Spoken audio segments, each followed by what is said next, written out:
উত্তরবঙ্গকে কৃষি শিল্পের রাজধানী বানানোর ঘোষণা দিয়েছেন জামায়াতে ইসলামীর আমির ডাক্তার শফিকুর রহমান।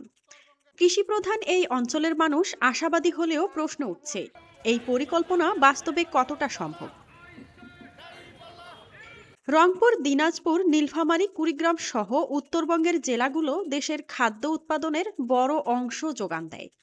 ধান, আলু, ভুট্টা, গম ও সবজি উৎপাদনে এগিয়ে থাকলেও শিল্পায়নের অভাবে কৃষকরা ন্যায্য মূল্য থেকে বঞ্চিত হন। রংপুরে 10 দলীয় জনসভায় ডাক্তার শফিকুর রহমান বলেন, উত্তরবঙ্গকে কৃষি শিল্পের রাজধানীতে রূপান্তর করা হবে। তার পরিকল্পনায় রয়েছে কৃষিভিত্তিক শিল্প স্থাপন, আধুনিক সংরক্ষণ ব্যবস্থা, কোল্ড স্টোরেজ, কৃষিপণ্য প্রক্রিয়াজাতকরণ এবং কৃষকের ন্যায্য মূল্য নিশ্চিত করা।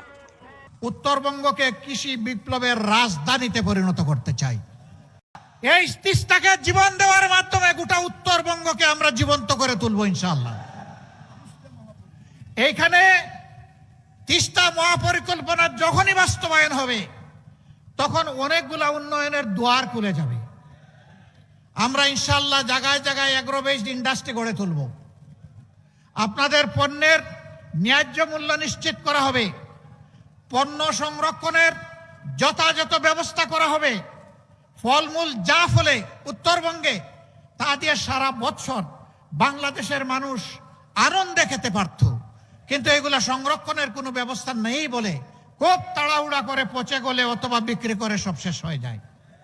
আমরা এই যন্ত্রণা থেকেও উত্তরবঙ্গের আমাদের চাষি কৃষক ভাইদেরকে বের করে আনতে চাই।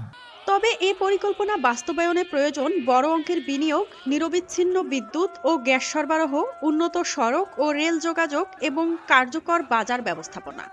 একই সঙ্গে কৃষক, উদ্যোক্তা ও সরকারি প্রতিষ্ঠানের মধ্যে সমন্বয় না থাকলে পরিকল্পনা কাগজেই থেকে যাওয়ার ঝুঁকি রয়েছে।